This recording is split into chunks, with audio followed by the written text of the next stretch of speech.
All right, guys, I'm going to let you in on a little secret that you may or may not already have realized. Volt is closer than ever to hitting the billions. So many different things unraveled this week alone, and the week is not even done yet. And we're going to talk about how the new flow of money that will be coming into the stable coins are going to play a big role in projects such as Volt. Let's get into this.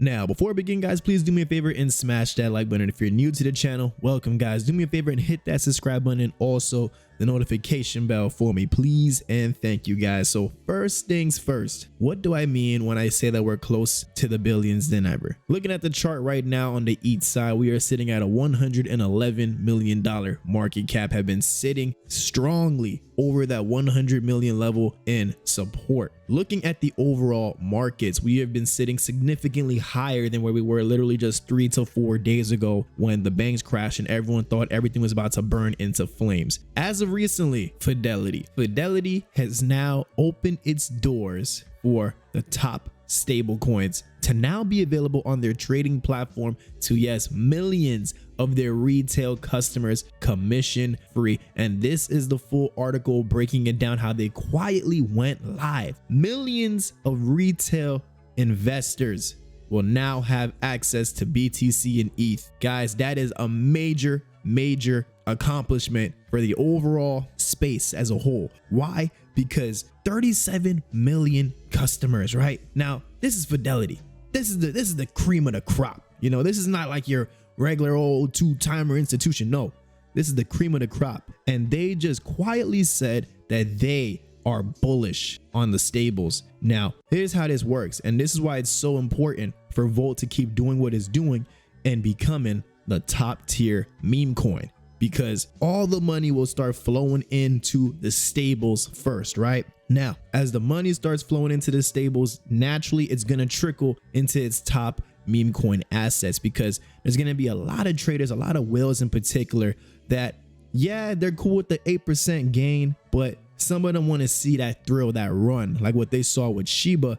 But this time, now they have a new sheriff in town at a fairly cheaper market cap and less supply. And therefore, they are going to be gravitating a decent portion of those assets into Volt. And it doesn't have to be that huge of portions into Volt, because Volt is already a young market cap project as it is. So it's going to move a lot quicker than we would see projects like Shiba or Doge move. And speaking of that, as you guys know, lately there have been a little bit of FUD going around with the Shibarium thing, and was it copied from somewhere else? And I didn't look too deep into the whole matter, so I can't talk much about it. But all I could say, glossing over that situation, especially as they're trying to see who Shytoshi is and this and that and the other, check this out. Shiba is at a 6 billion market cap. Volt is sitting at 111 million market cap. Okay, we already saw what Shiba was capable of doing before it even had any major catalysts, just coming out at the right time under the right conditions.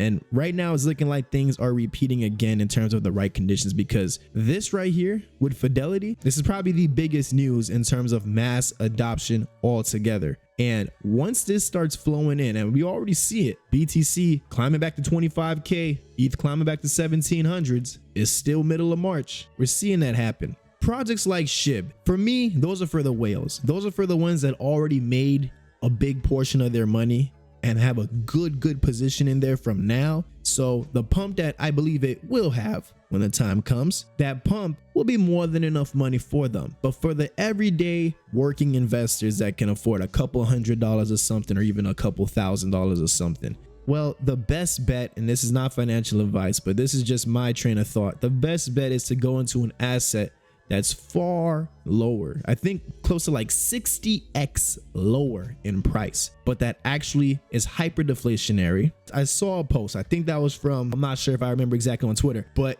it was comparing the amount of burns done between Shiba and Volt, where Shiba I think burnt 400 and something million tokens, and then it showed Volt burned 10x that, 4 point something billion tokens within the same exact time span. Can you imagine the potential that your couple $1,000 or even a couple $100 would have in vault just 2 zeros from now. 2 zeros from now will put us at about a 10 billion market cap. For those that don't know, guys, let's take it to the basics. Your $5,000 investment will be worth $500,000. Now, to see that same return on your $5,000 investment in a project like Shiba at a 6 billion market cap, you would have to see Shiba touch from where the supply is right now, a $600 billion market cap. That would be a market cap that's currently bigger than where BTC is sitting at right now, in order to see that same return on your $5,000. And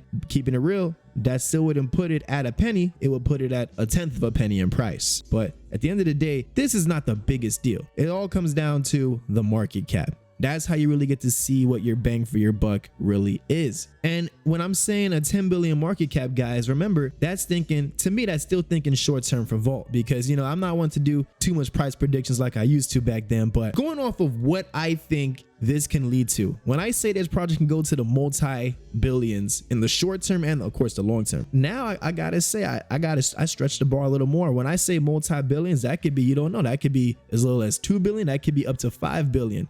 And then even then, don't be a fool and sell off your whole bag, because the game would not be done yet. You know, the game's just getting started with Vault. You see, when we hit 2 to 5 billion, now we're really attracting the attention of those big institutions. Now we're really attracting those retailers from Fidelity and all these other institutions that are having their eyes on the next big thing, the next big bang for their buck. Because remember, the main goal, if you're new here, is 50 billion to flip SHIB's all-time high, and to flip Doge's all-time high, we would need 100 billion market cap. So even if we get to, let's say we hit a 10 billion market cap in this year, don't quote me on that, guys. This is all speculation. Hey, ain't no evidence to say that. I'm just going off the top of my head. I'm just guessing right now. Let's say we hit a 10 billion market cap sometime within this year before the big pump. That means you still, from where you are in that position, still have a good 5 to 10x left to make on that money going into the next bull run. So if a 10 billion market cap, 100x from here, puts you at $250,000, let's say you got like 2,500, that right there sitting at $250,000 at 10 billion market cap, a 5x from there would put you at $1.25 million. A 10x from there will put you at $2.5 million.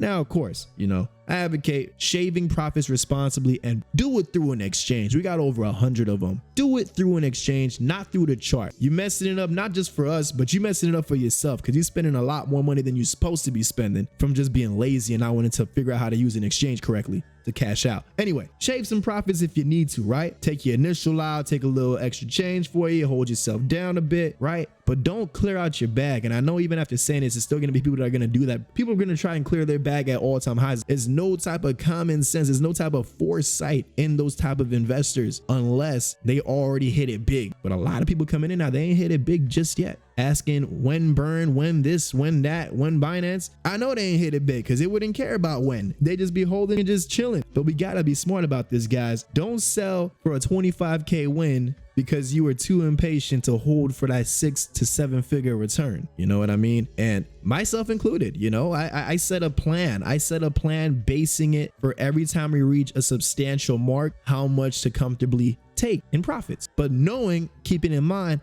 well, what's the end game behind me being involved? How much do I want to make? And for those that don't know, I'm trying to make millions in this project too, you know? So I did my math. I calculated what the price has to be to hit this part. If I take this percentage out, how much am I left with? I did all of that math. I factored in the 13% transferring out of it, you know, all of that. You got to do that, guys. You got to know where you want to go to and how you're going to get there. Could you turn $1 into $1 million at this point? Probably not. You had to be early for that. But could you turn $1,000 into $1 million at this point? Well, that's up to you. You see, the possibility exists. It's there, but it's up to you personally on how much are you willing to stand your ground. Because I see a lot of people don't even know how to stand their ground because they can't even wait for us to touch all-time highs. So it really comes down to you guys. You know, it really comes down to you. The market is doing its thing. Votoshi is doing its thing. The chart is doing its thing. And all three chains. It's up to you as the investor. What are you doing? Are you robbing yourself of financial freedom because of hastiness? Ask yourself that, guys. and think hard on it too. And be smart with your investments. Be smart and be patient. With that being said, folks, thank you so much for tuning in, guys. I'm Jazz Royce, and like I always say, I'm going to catch each and every one of you guys at the top.